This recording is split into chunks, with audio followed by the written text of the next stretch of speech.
Physics by Jaron Schreiber. Power.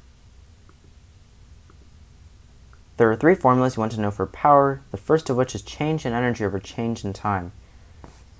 Now, when we look at the second formula, work over time, this makes sense because work is energy, so the two are very closely related. They're the same in fact. The third formula is force times velocity, and in a later example, we'll find why we can derive this third formula from the second, so they're really the same thing. In our first example, we have Conrad walking up a flight of stairs 2.9 meters high. He weighs 60 kilograms, and he walks from the bottom to the top in 2.15 seconds. Now this is a perfect use case for our first formula, change in energy over change in time. That energy is potential energy, because the higher he goes up, the more potential energy he has. When we plug in this formula for potential energy, he's at the bottom of the stairs, so his height above ground is 0. So mass, 60, times acceleration due to free fall, 9.8, times height, 0. This just equals to 0. Now his potential energy at the top is 60 times 9.8 times 2.9, because he is now 2.9 meters above ground. When we multiply those three, we get 1,705.2. Now this is in joules. Joules is the unit for energy, whether that be potential or kinetic. When we find the difference between our end potential energy versus our initial, which was 0, this one's really easy. It's just 1,705.2 joules. So this is our change in energy, but our change in time is 2.15 seconds. It took him that long to go from the bottom to the top. Dividing the two gets us 793 watts. That is how much power he applied to go from the bottom to the top of the flight of stairs. On to our next example with a car moving at 88 meters per second, and it takes 20 seconds to speed up to 120 meters per second. And keep in mind the car weighs 1,500 kilograms. For this situation, we can use the same formula, but now that energy is kinetic. So we're using the formula 1/2 mv squared. Now we want to find the change in energy, so we have to apply this formula for kinetic energy in both cases. So when it's moving at 88 meters per second, its kinetic energy is 5.81 times 10 to the 6th joules. And then we plug the equation when it's moving at 120 meters per second. Its kinetic energy at that point is 10.8 times 10 to the 6th joules. When we subtract the two to find the difference, we get 5 times 10 to the 6th joules. So that is its change in energy. Its change in time is 20 seconds. So when we divide the two, we find that this applied 250,000 watts of power in order to go from 88 meters per second to 120 meters per second. Now for an example that uses work over time as the formula.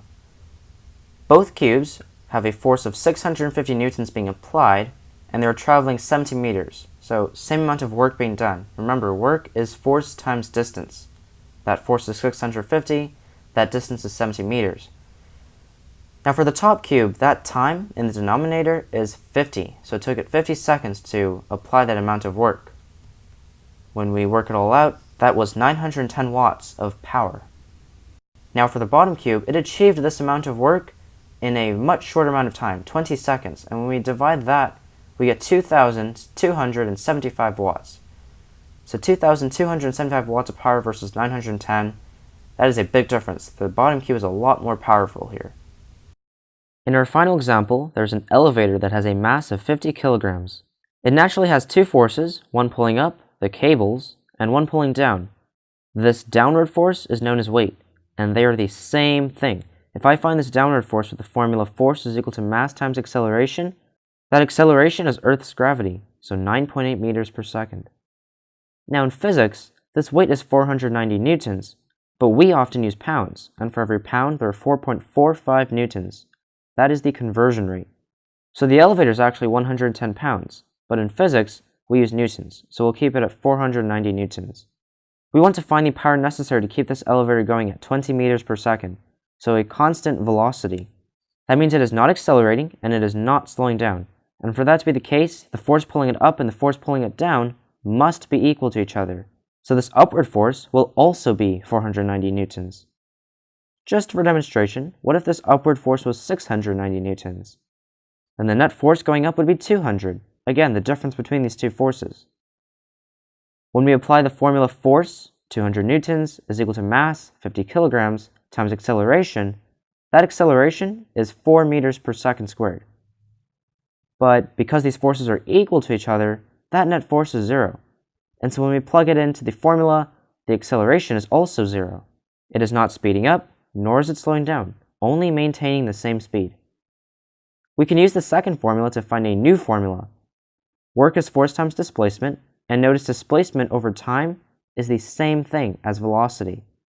The direction that the elevator is headed is up, so the upwards force is 490 newtons. We're going to take that for F, multiply that by the speed, which is 20 meters per second, and we know this elevator is applying 9,800 watts of power. And remember, watts is always the unit of power.